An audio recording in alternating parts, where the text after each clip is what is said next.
A crack of gunfire splits the frozen dawn, bullet holes blossoming in the splintered barn door.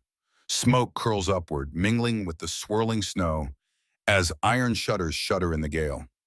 In the distance, howls drift across charred timbers and bone-white fields, a pack drawn by blood and betrayal.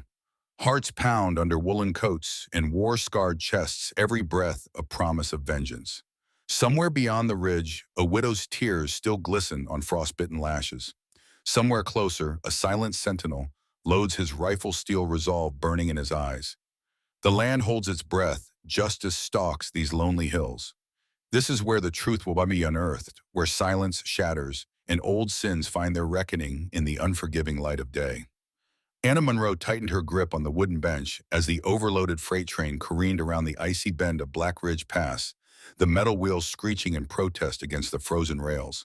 A jagged gust of wind burst through the cracked window panes, rattling the glass and carrying the scent of pine and impending snow.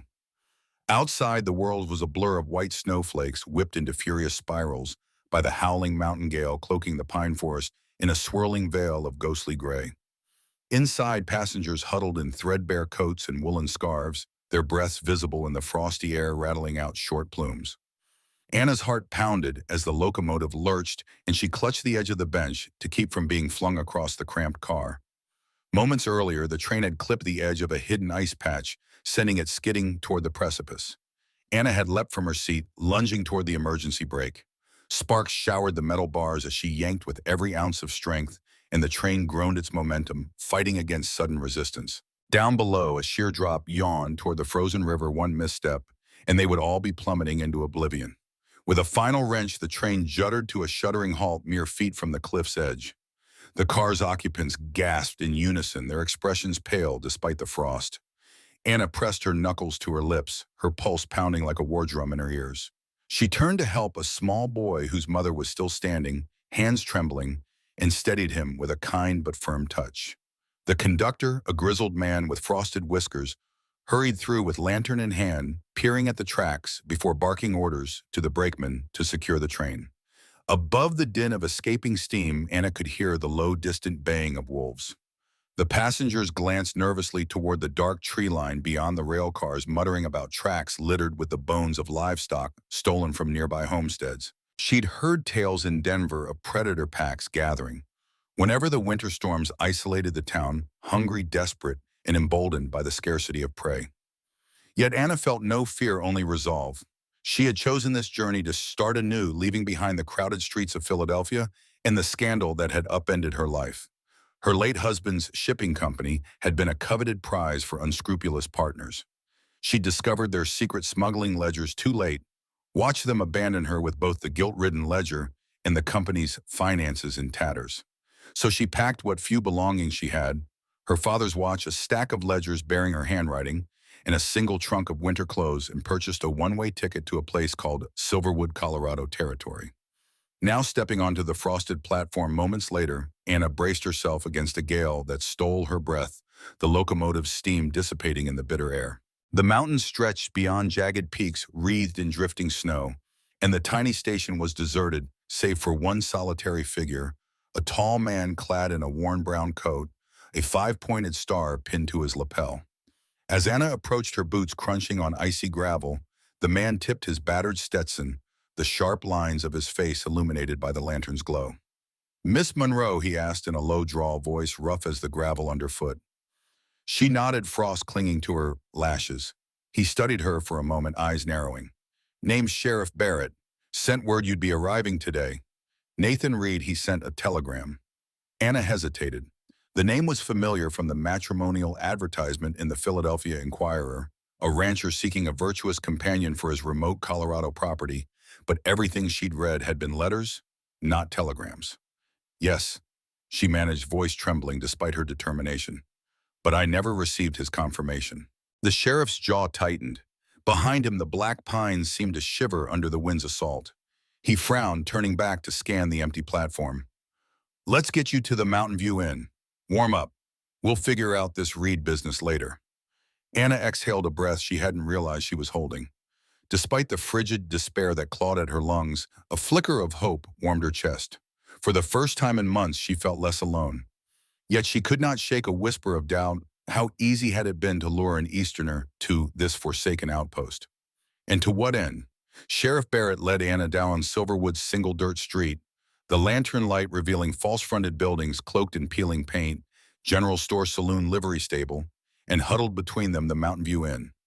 Inside, an oil lamp cast a yellow pool on threadbare rugs and worn wooden tables. The innkeeper, Mrs. Winters, a slight woman with kind but wary eyes, ushered Anna into a modest room overlooking the main street. "Mr. Reed arranged your stay paid through the week," she said, lighting the lamp's wick. "Dinner's at 6. Wash up, dear." Alone, Anna removed her gloves and brushed snow from her coat, revealing a stately charcoal traveling suit beneath. She opened her travel trunk, retrieving 11 letters bound by faded ribbon, each penned by a steady hand, promising repairs to the east-facing bedroom, assurances of livestock, health, and tenderness that reached across the continent. As Anna traced the elegant signature, Nathan Reed, on the most recent letter dated 6 weeks prior, her heart wavered between relief and suspicion. The letter spoke of counting days until her arrival, described Lone Pine Ranch's rolling meadows and Snowmelt Creek, details that matched nothing she'd seen. A knock shattered her thoughts. Sheriff Barrett returned, hat in hand, expression grave. "Miss Monroe," he said softly, "there's something you need to know about Nathan Reed and your ranch." He stepped back, shoulders hunched against the cold that seemed to gnaw deeper than winter's bite. Moments later, Anna watched from the inn's parlor as the sheriff confronted her with silver dollar saloon trouble, but his eyes lingered haunted. Outside, the Montana wind howled, and somewhere beyond the street lamps, the baying of wolves rose to a chorus, an omen, perhaps of lies laid bare. That night, Anna lay on the narrow bed, letters spread like petals at her feet, questions swirling like the storm outside. She recalled her husband's last telegram: "Trust no one. Seek the truth." Early next morning, Anna ventured into the empty general store to gather supplies, her scarf wound tight. Marshall, the proprietor, rang up flour, coffee, bacon, and cautiously ammunition. "Expect trouble," he murmured. She shook her head. He slid the bullets across the counter. "For wolves, or worse." Outside, Anna noticed Sheriff Barrett escorting the lone figure she glimpsed on the train, a man with a scarred cheek and perpetual stubble hauling supplies toward a charred cabin atop the hill. He moved silently every step, precise, a man who thrived in solitude. The scarred man paused, pocketing a slate and chalk to scrawl "wolves near property. Livestock threatened. Heard rumors of a visitor at Harrison Place. Stay alert." Anna's pulse quickened. Harrison Place, the burned-out shell of Black Ridge Ranch, was exactly where Reed's letters had directed her, and the scrawled message confirmed someone watched over those ruins. As the wind kicked up dust, the man Gideon Cross lifted his head and met Anna's gaze. His slate, "You're the stranger. Who are you?" She approached, breath puffing in the frozen air. "Anna Monroe," she called, voice steady. He studied her without speaking, then nodded once before turning back toward the trail. The invisible bond of mutual curiosity, a newcomer in need of answers, a silent guardian of secrets, settled between them as surely as snow would blanket the land. That afternoon, a telegram arrived for Anna, folded paper pressed in her coat pocket. She unfolded it with trembling hands. "Watch for wolves. Call off search. Matters dire. Stop. Burnt property hides truths. Stop." Callahan. Anna froze. The sheriff warned her away, but from what, trusting her instincts, she refused to abandon her purpose. After all, she had faced a corrupt partner and lived. Now the icy wilderness beckoned her toward a greater mystery. As dusk fell, she joined Gideon on the ridge, the burnt chimneys of Harrison Place looming like sentinels against the blood-red sky. He offered a silent hand, guiding her through the crumbling timbers. Inside, the scent of ash and char clung to the air, and in the fireplace's hearth she found a twisted spur of metal, half buried in rubble and frozen earth. Gideon's slate read, "Found this. Belonged to Harrison." Or his killer. Anna knelt, brushing soot away to reveal the insignia of the Colorado militia, a detail only someone familiar with postbellum records would know. She met Gideon's eyes, his expression unreadable beneath a furrowed brow. Her pulse surged. They were two souls bound by unspoken purpose. She by letters of deceit, he by duty to a fallen rancher. Through the night, they worked side by side, filling pails with creek water, resurrecting a dying stump stove, and illuminating the barn's shadows with flickering lantern beams. In that small circle of warmth, Anna felt both vulnerability and strength, the power to confront the lies that had lured her across a continent and the companionship of a man whose silence spoke volumes. The following morning dawned in a hush of silver light, the aftermath of the storm painting the ruins of Harrison Place in ethereal tones. Anna Monroe rose early, the chill still clinging to the cabin's sparse walls. She dressed swiftly in layered wool trousers beneath her skirt, thick shirt boots laced tight, and stoked the stove until crackling embers glowed. Through the single cracked window pane, she watched Gideon Cross emerge from his own cabin across the courtyard bearing a coiled rope and a leather satchel. His silent approach carried the weight of unspoken urgency. Slate he wrote on the fold of paper he handed her. She read, "I found this journal. Think it's yours to see." Within her satchel lay a leather-bound book, edges worn, and spine cracked, bearing no lock. Anna recognized the careful feminine script on the yellowed pages, entries dated March through November of 1878, signed Evelyn Harrison. Her breath caught as she flipped to the final entry. News from Silverwood grandfather, dead neck broken, ruled accident. I feel relief, suspect foul play. Cannot claim property without proof. I need someone from outside impartial. Must investigate. Anna's heart pounded. Evelyn Harrison, the true heir thought lost, had orchestrated Anna's journey under the guise of Nathan Reed to uncover the truth of her grandfather's death. Gideon's steady gaze met hers across the page. An alliance had formed beyond words. They rose together and walked to the spring house behind the barn, snow crunching underfoot. Gideon unlocked an ancient trap door leading to a hollow tree trunk, a cache he'd maintained since Harrison's demise. Within lay financial ledger's letters between Thomas Harrison and Judge Holloway, discussing gold deposits on Black Ridge's North Quarter and Sheriff Callahan's tense requests to purchase those mineral rights. Anna's eyes widened as she absorbed the evidence, the independent assayer's report showing veins of high-grade quartz gold crystal dated 3 weeks before Harrison's death. Gideon closed the trap door with deliberate care. He scribbled on his slate, "Callahan framed you and Evelyn. We must reach Judge Holloway before probate closes." Anna nodded, pulse racing. Probate was scheduled for the next morning in Silverwood. By then, Callahan would control the narrative brand, Gideon a murderer, and Evelyn's claim would be void. They eyed the trail descending toward town, a narrow path now glazed with ice and shadowed by pines. Gideon extended a heavy fur coat to Anna. Beneath his stern blue eyes, a flicker of concern warmed his features. She accepted the coat, draping it over her shoulders. Together, they mounted their horses, hers, a sturdy mare named Daisy, his a battle-hardened gelding, and set off at a brisk trot. The forest pressed in close limbs, weighted with snow, each breath hazing in the frigid air. They passed beneath a frozen waterfall, its icicles like crystal daggers. The only sound was hoofbeats and the whisper of wind through pines. As they rounded a bend, Gideon signaled sharply the voices ahead. Anna crouched low, peering through the trees, 2 deputies on horseback rifles slung scanning the woods. A rider behind them, Sheriff Callahan, bore his badge atop a sheepskin coat, eyes narrowed in calculation. Gideon murmured on the slate, "Split eye lead Callahan away. You head to Silverwood." Anna shook her head. She couldn't leave Gideon alone against a deputy patrol, not when he protected the truth. Instead, she wrote, "Together. No more splitting." He hesitated, jaw tightening, then nodded. Callahan's squad veered off the trail. Gideon urged his horse forward in plain view. He called out, voice echoing, "Officer documents for probate urgent for Judge Holloway."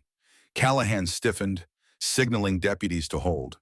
Gideon dismounted, alpine boots scraping the ice, and pulled the portfolio from his satchel, stepping toward the upper branch of the trail well lit by pale dawn. Callahan's gaze flicked to the ledger's cover embossed with the Harrison seal. Anna seized the moment, spurring Daisy along a narrow tributary path that bypassed the main road. The deputies, distracted by Gideon's documents, did not notice her departure. Hard hammering, she coaxed Daisy towards Silverwood, every step a battle against fatigue and the icy wind whipping across open ridges. Meanwhile, Gideon presented the portfolio ledger's assayer's report, Evelyn's journal, to Callahan's deputies.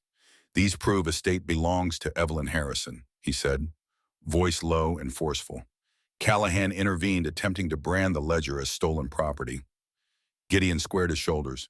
"You'll show these to Judge Holloway, or I'll see you in territorial court." Back on the route to Silverwood, Anna pressed Daisy to maintain a steady trot. The inn's familiar silhouette appeared like a mirage through the drifting snow. Inside, the clerk bowed as Anna burst through the door, breathless. He guided her to a private parlor where Judge Holloway sat reviewing paperwork. Daisy's hoofbeats had drawn his attention. "Miss Monroe," he exclaimed. Anna placed Gideon's portfolio and Evelyn's journal on the desk. His brow creased as he leafed through the assayer's seal and entries describing Callahan's gold claim. "This is incontrovertible evidence. You arrived just in time." Anna nodded, relief and adrenaline mingling. She heard hoofbeats outside Callahan's deputies rushing in moments behind her. Judge Holloway rose, robe swirling. "Lock these in my chambers. We convene immediately." Deputy He barked, and another rider appeared to secure the documents. In the hallway, Anna caught a glimpse of Sheriff Callahan's furious glare. He opened his mouth as if to protest, but Holloway's voice rang through the parlor door. "Barrett, stand down. These new exhibits favor the heirs of Harrison." Deflated, Callahan's shoulders slumped. The deputies lowered their rifles. Anna exhaled, the tension that had coiled in her chest unraveling. Outside, snowflakes drifted lazily through sunlight. She clutched Evelyn's journal to her chest, proof that justice could be wrested even in this frozen wilderness. Footsteps approached. Gideon entered, weary but triumphant. Their eyes met in quiet acknowledgement. They had defied wolves, storms, and corruption itself and won. By afternoon's waning light, Silverwood's frost-coated streets echoed with murmured anticipation, news of the judge's summons spreading like wildfire. Anna Monroe and Gideon Cross sat in the back pew of the modest Methodist church where Judge Holloway convened an impromptu probate hearing. Outside, frost-laden pines bowed under the weight of fresh snowfall, and the low winter sun cast long shadows across the stained glass windows.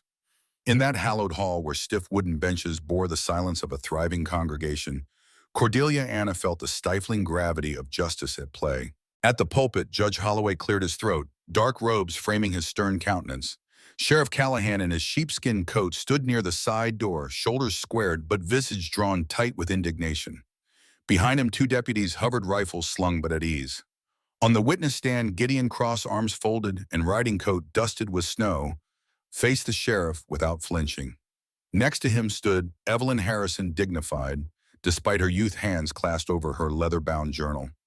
"I call Mr. Cross to testify," announced the judge, voice resonant. Gideon stepped forward, the board creaking beneath his boots.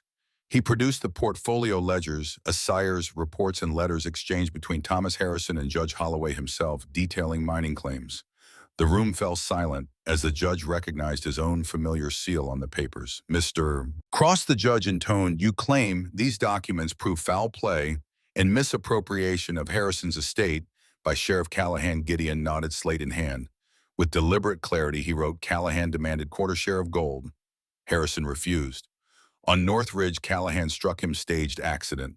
He falsified report." He handed the slate to a deputy who read it aloud, triggering murmurs through the congregation. Callahan's face reddened. He stepped forward. "Your Honor, these are unverified allegations. Mr. Cross is a hired foreman. His word is hearsay." Evelyn Resolute approached. "Your Honor, I, Evelyn Harrison, granddaughter and sole heir, affirm these ledgers are my grandfather's signed and dated unequivocal proof of gold deposits in calls for sale ignored by sheriff." She placed Thomas Harrison's signed will atop the portfolio seal intact. Judge Holloway paused, riffling pages with judicial care, mind calculating the weight of inherited law versus lawman's oath. When he spoke, the hush deepened. "Sheriff Barrett, do you refute the authenticity of these documents?" Barrett's jaw twitched. "Your Honor, He swallowed. "I cannot deny the handwriting or seal, but no evidence places me at the scene." Evelyn held up her journal. "My own account, Your Honor." Father's voice still echoes. "Trust no one." "I watched the body. No lacerations from fall, bruise at base of skull." She snapped the journal shut. At that moment, a knock rattled the church doors. A deputy entered, breathless snow clinging to his boots. "Your Honor, Richard Hargrove requests immediate hearing." He arrives, Anna's breath caught. Richard Hargrove, her former partner, and now Callahan's clandestine ally, stood at the threshold, a lean figure in tailored frontier attire, arms folded. His eyes flicked to Anna, then the judge. The judge beckoned. "Mr. Hargrove, your claim." Hargrove advanced, voice smooth. "Your Honor, I represent the interests of Hayes and Monroe Shipping, erstwhile company, dissolved funds diverted by Miss Monroe." He waved a sheaf of papers. Anna's pulse thundered. He sought to follow Callahan's entrapment, leveraging territorial court's jurisdiction to reclaim her funds and discredit her testimony. Evelyn bristled. This is unrelated. We are discussing the Harrison estate, not Ms. Monroe's personal affairs. Gideon stepped forward, writing on a scrap, "This is evidence of wider conspiracy. Hargrove funded Callahan's scheme for gold. Their alliance threatens all." The deputy read it, and the congregation stirred, suddenly invested in a saga of greed, betrayal, and frontier justice woven through their humble church. Judge Holloway closed his eyes, steepling his fingers. It appears this court has far more to consider than a simple probate. He addressed Callahan and Hargrove in tandem. Both these men, sheriff and businessman, stand accused of conspiring to defraud an heir through murder and manipulation of territorial law. I hereby pause probate proceedings and appoint an independent commission to investigate, including mine and Lieutenant Governor's representatives. A collective exhale swept the pews. Callahan's mask slipped. Hargrove's cool demeanor fractured. Evelyn allowed herself a tight smile. Anna grasped Gideon's coat sleeve, his silent testament of unwavering loyalty reflecting in her eyes. In that luminous moment, the golden shards of justice glinted brighter than any mountain quartz. The judge's gavel fell like thunder. Adjourned until further notice. Outside, the snow fell even thicker, muffling world clutter, leaving only the promise that truth, like daylight, could penetrate the deepest winter shadows. Winter's early dusk settled over Silverwood with an almost reverent hush. Street lamps flickered to life, their gaslight halos, illuminating drifting flakes like suspended confetti. Inside the Mountain View Inn, a small group gathered around a single table. Anna Monroe, Gideon Cross, Evelyn Harrison, Judge Holloway, and 2 commission members newly appointed to investigate the Harrison estate. The inn's common room smelled of pine wood and stew, providing unexpected warmth against the evening's chill. A fire crackled in the hearth, throwing dancing shadows that seemed to mimic the flickering uncertainty in each participant's eyes. Judge Holloway spoke first, at voice steady. "Before we proceed with the formal inquiry, I wish to hear Ms. Monroe's account of recent events. Please tell us, Miss Monroe." Anna inhaled deeply, glancing at each face as though they were assembled witnesses at the scene of a grand drama. She described the train's near derailment, her rescue of the young boy, her arrival in Silverwood, Sheriff Barrett's warning, and her alliance with Gideon Cross. She spoke of Evelyn's journal discovery in the spring house and the portfolio's financial revelations that exposed Callahan's plot. Each detail emerged with crisp clarity, her tone measured yet suffused with the quiet authority of lived experience. Evelyn picked up the narrative seamlessly. Grandfather trusted Sheriff Barrett. He refused to believe the sheriff's threats. When he discovered the assay report's gold deposits, Barrett's visits grew more insistent. Only days before his death, Harrison threatened legal action against Barrett's claim. Then the accident on North Ridge, she paused, voice trembling only slightly, was orchestrated. I found blood patterns inconsistent with a fall. The bruise at the base of his skull was the tell. One commissioner, a stern woman in her 60s with silver hair and a naval coat, leaned forward. "Miss Harrison, have you any forensic corroboration?" Evelyn nodded, producing small sealed vials containing soil samples from the bruise site and a swatch of cloth found half buried near the foundation, corduroy matching the sheriff's coat, an expert's note appended. The commissioner exchanged a knowing glance with her colleague, a retired Army captain, whose steel blue eyes shone with professional interest. Gideon stood, laid out his slate message. I witnessed Barrett remove fang clasps from fireplace unique to his uniform. His stoic demeanor belied the gravity of the accusation. Judge Holloway interjected, "Captain Rivers, how conclusive is this fabric evidence?" Rivers, brisk and precise, tapped his chin. "Forensic textile matching confirms unique military pattern cloth, one of one for the sheriff's rank insignia." "It's damning." The inn's wooden door creaked open, admitting 2 uniformed deputies who carried fresh tea trays. They paused as they recognized the gravity of the meeting. One deputy quietly offered a tray, then withdrew. Anna exchanged a small nod with the elder commissioner, grateful for the understated solidarity. A sudden knock at the side door sent a ripple through the room. Outside, an express rider, Jack Dawson, stood in heavy fur snow adorning his wide-brimmed hat. Gideon recognized him and rose. "Message for Mr. Cross." Jack handed Gideon a sealed telegram. "Evelyn arrival delayed by storm. Probate now adjourned to 3rd week of December. Barrett dispatched men to guard property. Be cautious. Dawson. Silence enveloped the group. Extended adjournment provided much-needed time, but also allowed Barrett to fortify his position. Judge Holloway frowned and tapped his gavel. This commission will reconvene at Black Ridge Ranch on December 5th, 4 days hence. Until then, Ms. Monroe and Mr. Cross, you are hereby placed under the court's protection. Barrett, you stand relieved of duty until inquiry concludes.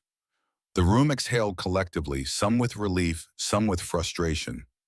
Barrett, summoned inside by his deputies, stood pale and betrayed his badge removed and handed to the judge. Gideon offered him a curt nod, soldier's courtesy despite bitter betrayal. Anna felt her pulse steadier. The law now explicitly took their side. Outside, snowflakes gathered on the inn's broad porch.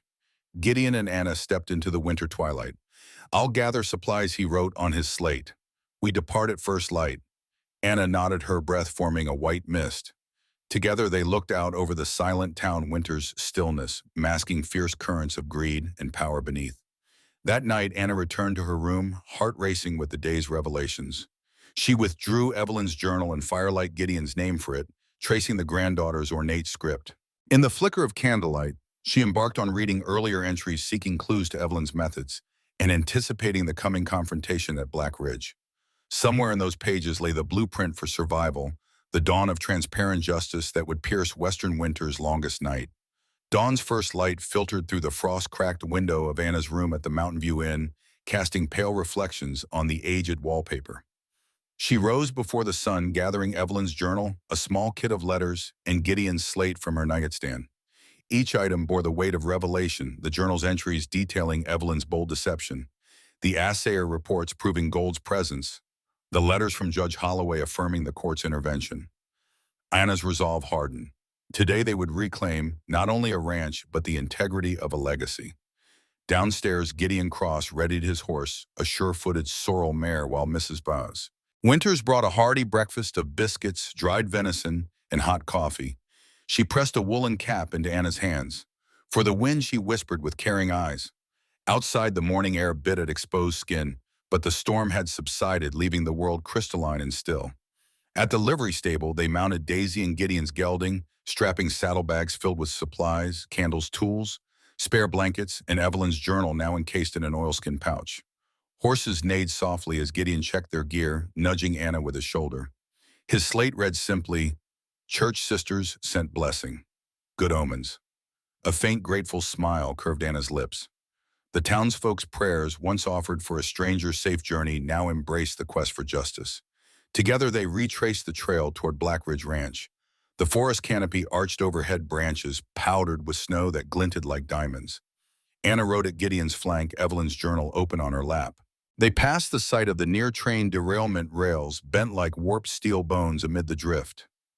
The memory of Anna's frantic braking still sent shivers through her mind in a perilous dance with gravity that nearly ended in tragedy.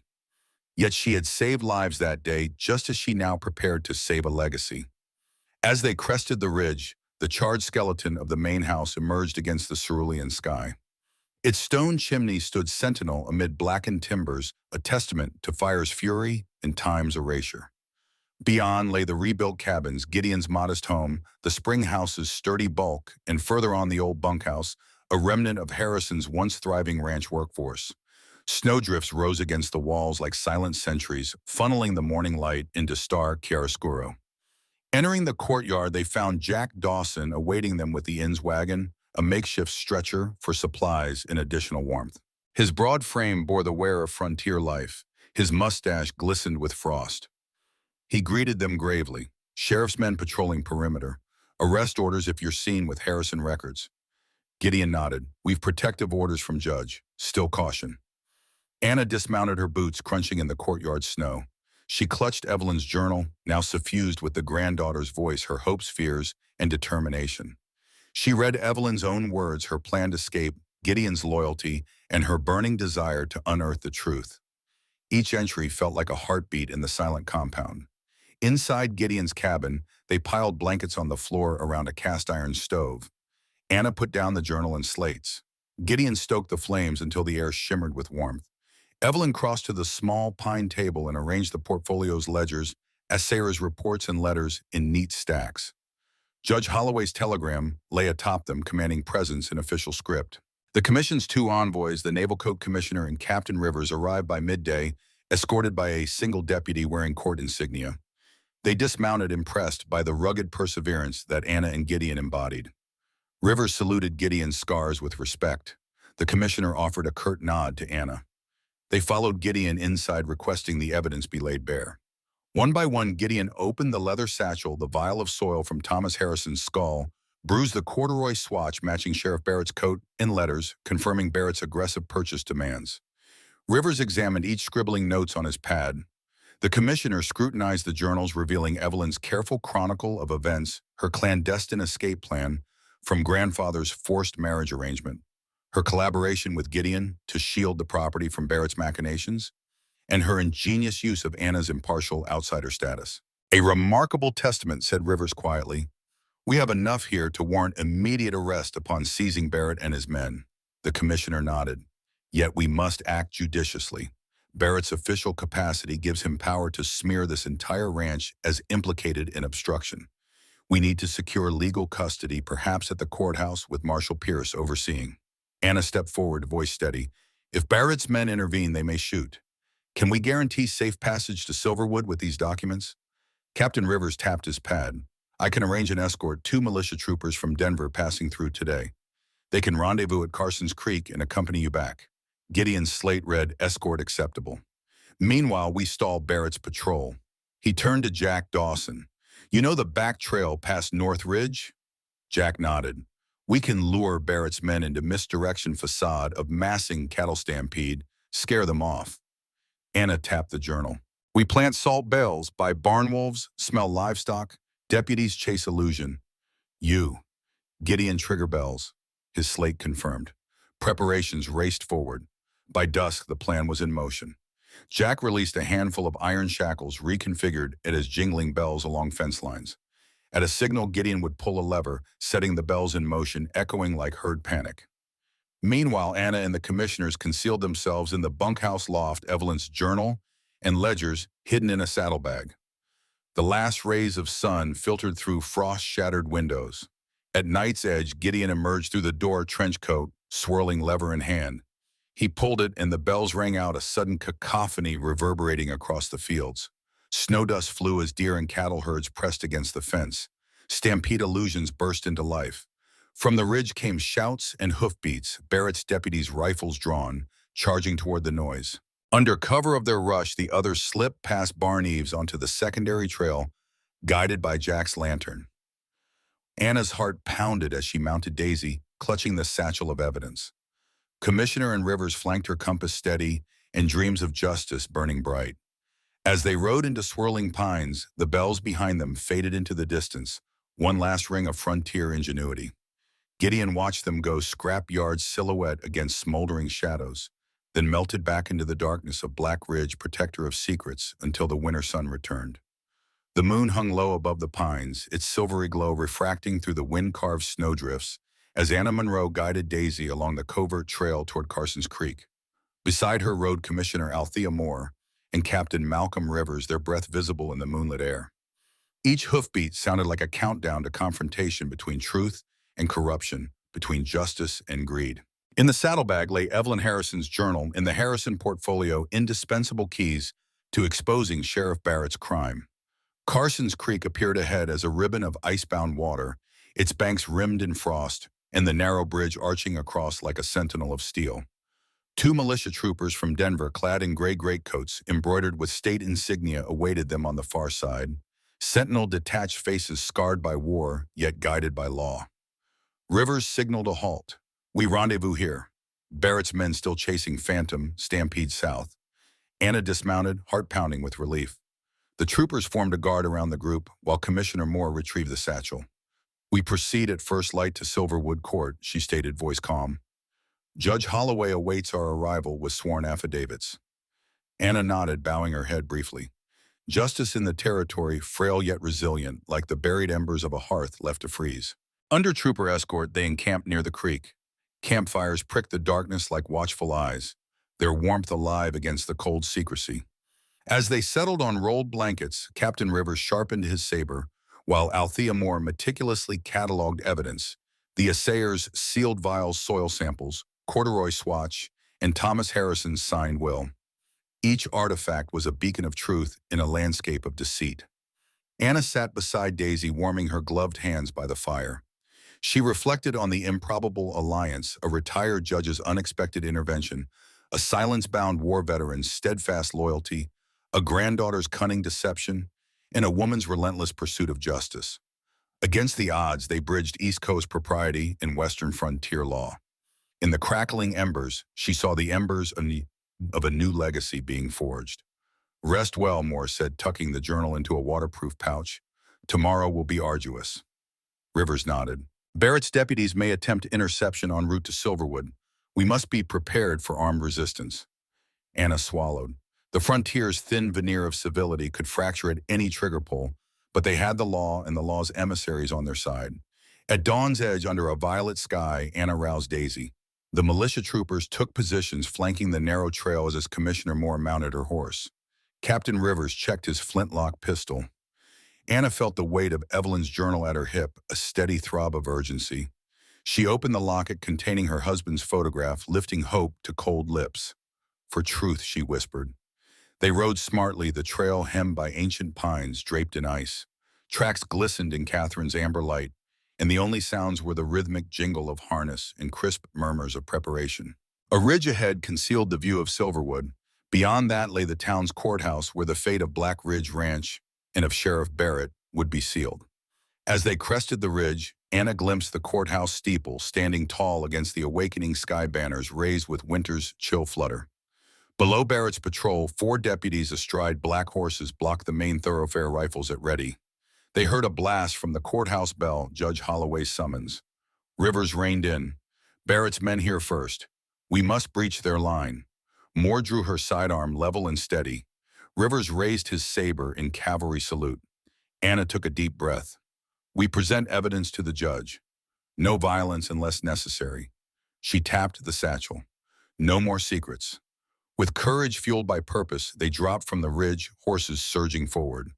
The deputies shouted, rifles shouldered, but Rivers's saber flashed in the dawn, cowhide coat swirling. Moore's pistol cracked warning shots to the sky. Barrett dismounted, stepping forward with frosted steel in his eyes. "Miss Monroe, return those stolen papers or face arrest." Anna held the journal high. "These papers belong to the Harrison estate property, rightfully Evelyn's. Judge Holloway summoned us." Barrett bellowed orders, but Rivers blocked his path with a razor-edged stance. "By order of the territory," he said, voice booming, "we escort these witnesses to the court." The troopers wheeled, forming a protective ring. Sheriff Barrett, deflated, yet furious, glared at Anna. "You'll rue this," he spat. Anna's resolve did not waver. "Only if justice is delayed." With a scuffle of hooves, they guided their mounts through the blockade, the torrent of horseflesh parting the deputies like wheat before the sickle. In that moment, the territory's future pivoted on the axis of truth and defiance. As they thundered down the main street, townsfolk peered from shuttered windows. Some offered respectful nods. The icy wind carried the echoes of hooves and a nascent legend, one of courage, corruption overturned, and the unfurling dawn of rightful inheritance. In the governor's seat above the door, Silverwood's flag snapped in approval, signaling that truth like winter's sun could pierce the darkest chill. The courthouse interior was frigid stone floors echoing with the collision of boots and the muted clatter of evidence boxes. High windows cast frosted patterns on wooden benches where townsfolk craned their necks to witness the trial in progress. Judge Holloway sat at the elevated bench, robes folded like a sentinel's cloak beneath his shoulders. To his right, Commissioner Moore and Captain Rivers maintained stoic vigil. The doors at the back swung open as Anna Monroe Gideon, Cross, Evelyn, Harrison, and the militia escort entered. Led by Deputy Marshal Pierce, an imposing figure whose steel-gray eyes reflected duty's harsh light. Sheriff Callahan and his deputies were ordered to the defendant's pew at the front. Callahan's usually authoritative stance wavered. His shoulders slumped under the weight of his tarnished badge, now suspended from a peg on the wall. The judge rapped his gavel, summoning order. "Proceed, Mr. Cross," Judge Holloway intoned. Gideon rose, the courtroom hush amplifying his every breathing breath. He produced a soil vial, the fabric swatch, and a silk handkerchief stained with ash and soot from the chimney hearth. His slate message read aloud by Deputy Pierce. detailed the bribe demands, Barrett's explicit request for a quarter share in Harrison's gold mine, demands spurned by Thomas Harrison, leading to a lethal ambush disguised as an equestrian accident. Next, Evelyn Harrison testified. She stepped forward, shoulders squared beneath a riding coat that spoke of resilience. She recounted her grandfather's unwavering integrity, his letters detailing Harrison Place's remote solitude, and the sudden, suspicious circumstances of his neck injury. She held up her journal, pointing to the final entry that described her fears. Commissioner Moore questioned her carefully, ensuring every detail aligned with the physical evidence. Evelyn's composed delivery carried the weight of grief and determination. Anna Monroe then gave her account, emphasizing her impartial outsider's perspective. She recounted the near-train derailment, the wolves on the ridge, her arrival to a burned ranch laced with false hopes, and her alliance with Gideon. She described discovering Evelyn's journal, the portfolio hidden in the spring house, the telegram delaying probate, and the daring midnight dispatch to Denver militia. Her testimony underscored that Barrett's scheme targeted not just Evelyn's inheritance, but the very truth hidden under Black Ridge's snowdrifts. Captain Rivers presented his forensic analysis matching Barrett's unique cloth pattern to the swatch, confirming Harrison's blood sample on the textile and validating the assayer's gold deposit report. Commissioner Moore introduced the legislative oversight territory laws requiring transparent probate, which Barrett had deliberately circumvented through murder. Each piece fell into place like precise clockwork. Then, as if the trial needed its final dramatic flourish, a messenger dashed in with a dispatch from Denver. Richard Hargrove detained investigation, reveals financial ledger entries implicating him in funding the sheriff's cover-up. Extradition requested. The courtroom buzzed. Callahan's allies in Philadelphia and Silverwood were stripped of influence. Judge Holloway leaned forward, eyes hard.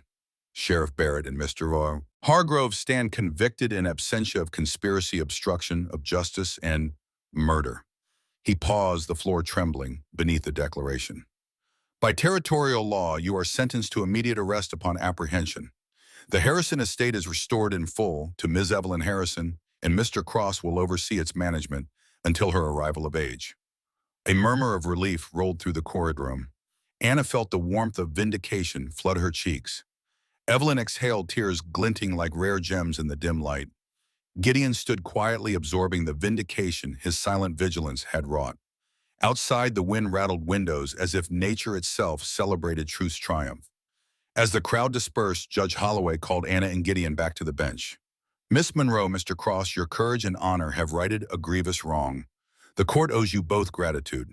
He placed a silver commendation medal inscribed for valor in service of justice into each of their hands. Anna's chest swelled. Gideon's eyes softened. That evening, as candles flickered in the community hall, townsfolk gathered to celebrate. Evelyn addressed the assembly, announcing plans to rebuild Black Ridge Ranch, restoring its fields, reviving its herds, and hosting an annual Winter's Light Festival in memory of her grandfather's integrity.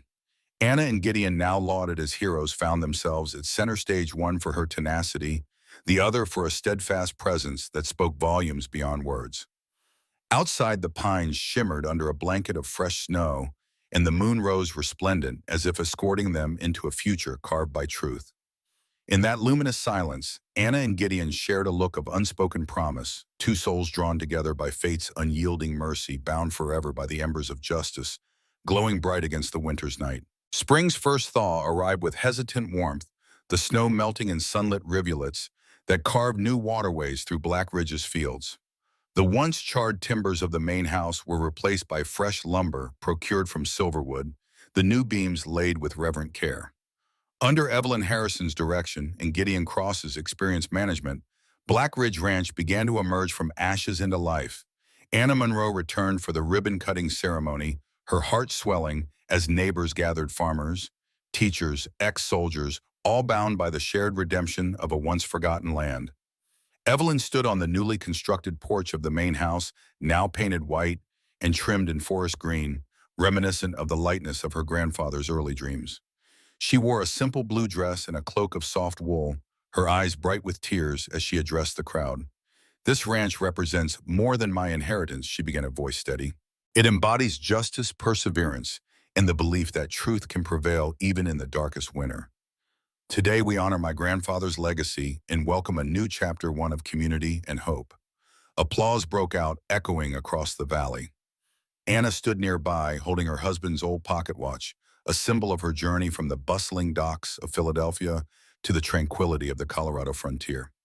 Gideon, clad in his foreman's coat, lady-kicked his boot and surveyed the assembled townsfolk school children, waving wildflowers, elderly couples clasping hands, workers wiping sweat from their brows under the spring sun.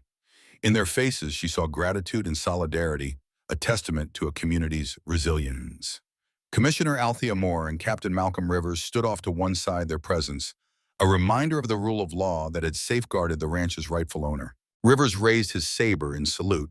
Moore offered a dignified nod, and Judge Holloway, traveling cabinet, hat tilted, smiled with paternal pride at Evelyn. The scene rivaled any ceremonial court gathering in Philadelphia. Here, justice and community intertwined beneath a vast open sky. As the crowd dispersed to tour the renovated fields and barns, Anna slipped away to the barn foreman's cabin where Gideon toiled. He was repairing the old blacksmith's forge, replacing broken tools and clearing away debris from the war-ravaged hearth. His scarred hands worked rhythmically over steel and anvil, his expression calm, yet intensely focused. Anna watched the sparks swirl like fireflies in the crisp air. She approached quietly, slipping an arm through his. Gideon paused, hammer poised, then set it aside, wiping sweat and soot from his brow. His slate read, "Well done, Anna. Ranch alive again." She smiled, brushing soot from his cheek. "We did it together." Inside the cabin's cozy interior, Anna spread out a simple meal of bread, cheese, and preserved fruit. She poured coffee from a tin pot warmed by embers. They ate in companionable silence, the afternoon sun filtering through frost-laced windows, casting molten gold upon the wooden table. Finally, Anna spoke. "I used to think I could never find peace after Philadelphia. But here among these mountains and open skies, I've found purpose and friendship." Gideon's slate hung at his belt. He tapped it. Friendship. Maybe more. Anna's heart fluttered. Their journey through railcar peril, rancid conspiracies, and courtrooms had forged a bond neither distance nor danger could sever. Outside, children raced down the newly felled slope on wooden toboggans, their laughter echoing between the pine and juniper. Evelyn emerged from the main house, gesturing for Anna's attention. She carried a small wooden plaque, Harrison Trust established, 1879. Justice, Integrity, Community. Evelyn handed it to Anna. "Your name appears as founding trustee," she explained. "I insisted your leadership guiding the estate's recovery be recognized. You helped restore my family's honor." Anna accepted the plaque, fingers tracing the wood grain. She looked at Gideon, then at Evelyn. Blossoms of gratitude warmed her cheeks. "I'm honored," she whispered. As twilight fell, they gathered on the porch of the rebuilt main house, sipping cider by lantern light. The stars emerged, pinpricks of brilliance over a ranch reborn. In the hush, Gideon took Anna's hand, thumb brushing her knuckles. His slate message read, "After storm, calm. After conflict, hope." Anna leaned into him. "Let's build that hope together." He nodded, lips curving in rare but genuine smile. Around them, Black Ridge Ranch stood as testament to truth's endurance, its foundations no longer buried under snowdrifts of deceit, but embraced by the trust of those who believed in justice. Summer solstice dawned over Black Ridge Ranch with a vibrancy that seemed to echo the restored life of the land itself. Wild lupine and golden sunflowers swayed in gentle breezes, while the once barren creek, now free of ice, sparkled under the sun's warm gaze. On the freshly repaired porch of the main house stood Anna Monroe, her hair highlighted by morning light, and Gideon Cross sturdy as ever in a workman's shirt and suspenders. Before them, a long table groaned under the bounty of the first harvest, fresh bread churned, butter, honeycomb, and cheeses, a feast celebrating their triumph over winter's shadow. Evelyn Harrison, resplendent in a simple white gown, trimmed with larkspur, moved among the gathered neighbors, each handshake and embrace a testament to shared victory. Today was the first annual Winter's Light Festival in reverse, a midsummer celebration of the light that had returned to the ranch's heart. Lanterns still hung, a tradition born from the darkest nights, now symbolic of enduring hope rather than survival. Judge Holloway, seated beside Commissioner Althea Moore and Captain Malcolm Rivers, raised a copper goblet in toast. To Ms. Monroe, whose courage sparked the quest for truth, and to Mr. Cross, whose steadfast loyalty guarded that flame. May Black Ridge Ranch flourish under the banner of justice they defended. The assembled community cheered, glasses chiming in a clear chorus that carried across fields and barns. Anna felt a warmth greater than the June sun, knowing her journey from Philadelphia's crowded streets to the sanctuary of solidarity had brought her to a place she could truly call home. After the formalities, Anna and Gideon slipped away down the orchard path where cherry trees bore ripening fruit, and the air smelled of fresh blossoms. Daisy grazed peacefully nearby, her harness removed. Gideon halted under a low-hanging branch dripping white petals. He turned to Anna, his blue-gray eyes reflecting both the sky and his own quiet devotion. He reached into his coat and produced a small wooden box carved with the ranch's new crest, a pine silhouette framed by stars and a flowing river. Inside lay a simple silver ring engraved with intertwined initials AC and GM. Anna's breath caught. Gideon's slate lay on the stump beside them. Anna Monroe, partner of Black Ridge. He retrieved a delicate penknife from his belt and slid it across with practiced precision. Anna opened the ring's box, eyes glistening as she lifted the ring. Before words could form, Gideon closed the distance, slipping the ring onto her finger. She felt the ring's cool touch settle against her skin as Gideon's calloused hand covered hers.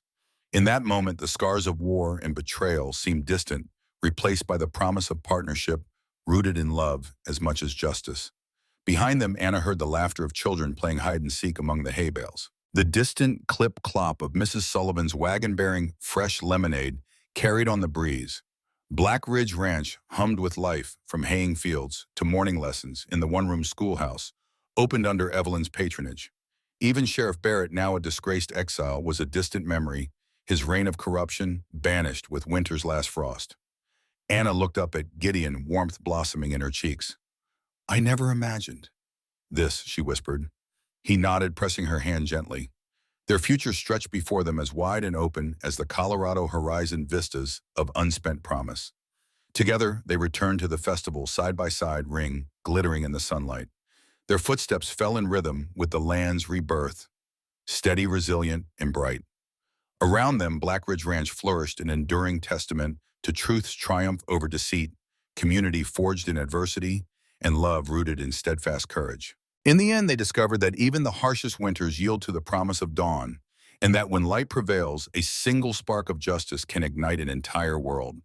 The winds have settled over these reclaimed fields, and the smoke of vengeance has long since faded. What once was a burned-out ruin now stands rebuilt, its foundations laid in truth and hard-won loyalty.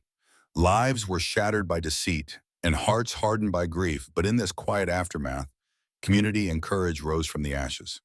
A single spark of justice ignited a journey through gunfire and betrayal, through icy nights where silence weighed heavier than any rifle's report. In that crucible, there was loss of innocence, of trust, but also the forging of an unbreakable bond between strangers turned allies. Now, as the sun sets behind the ridge, casting long shadows across fields of new green, we find ourselves holding what remains a promise that truth will outlast corruption, and that even the darkest winter gives way to dawn. The cost was steep, yet what was gained endures far beyond any verdict. When the final embers dim and the ranch falls silent, one question lingers on the wind. In a world built on broken oaths, have you ever found the strength to rise and reclaim what was lost?